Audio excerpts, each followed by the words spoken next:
आखिर कौन थे भगवान परशुराम के 3 शक्तिशाली शिष्य जिनसे देवता भी नहीं जीत सकते थे। नमस्कार दोस्तों, हिंदू पौराणिक ग्रंथों में अनेक शक्तिशाली योद्धाओं का वर्णन मिलता है, लेकिन भगवान परशुराम के 3 ऐसे शिष्य थे जिनका वध करने के लिए स्वयं भगवान श्री कृष्ण को भी छल करना पड़ा था।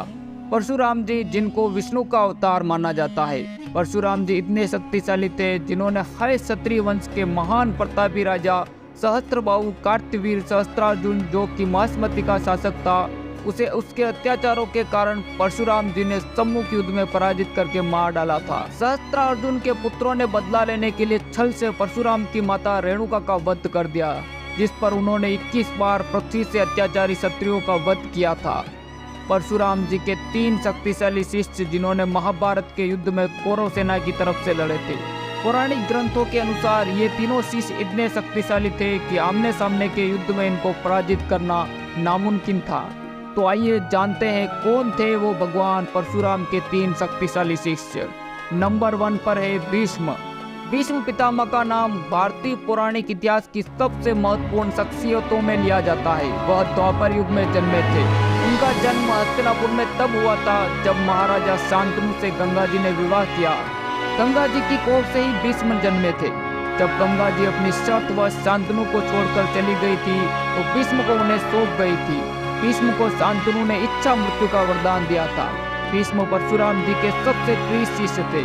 एक समय की बात है जब भीष्म ने काशीराज की 3 पुत्रियों का जबरन हरण कर उन्हें अपने भाई विचित्रवीर्य से विवाह के लिए विवश कर दिया।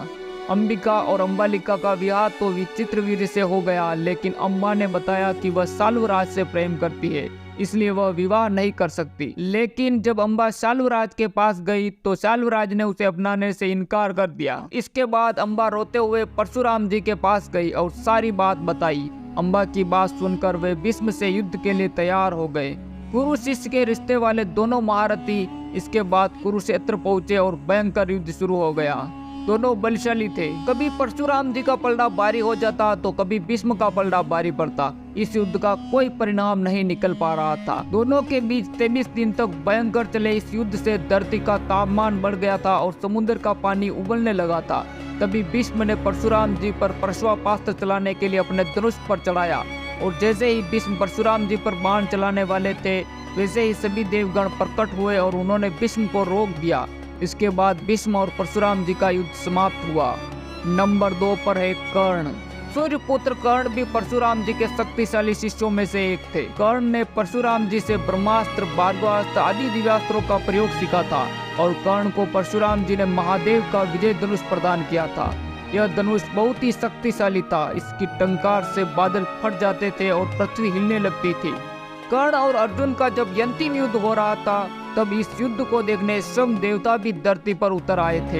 यह युद्ध द्वापर युग का सबसे विध्वंसकारी युद्ध था। युद्ध के दौरान जब कर्ण के रथ का पहिया धरती में धंस जाता है तब भगवान श्री कृष्ण के कहने पर अर्जुन निहत्थे कर्ण का वध कर देते हैं। नंबर 3 पर है द्रोणाचार्य। पौराणिक ग्रंथों के अनुसार द्रोणाचार्य भी परशुराम के शक्तिशाली शिष्यों में से एक थे। द्रोणाचार्य इतने शक्तिशाली थे कि उनके पास अनेक दिव्यास्त्रों का ज्ञान था। द्रोणाचार्य ने ही दोनों तरफ की सेनाओं को ज्ञान दिया था। इनके पास हर अस्त्र को चलाने का ज्ञान था। इसमें नारायण अस्त्र, पाशुपतास्त्र और ब्रह्मास्त्र भी शामिल है। वैसे तो युद्ध में द्रोणाचार्य को कभी सीधे पराजित नहीं किया जा सकता था।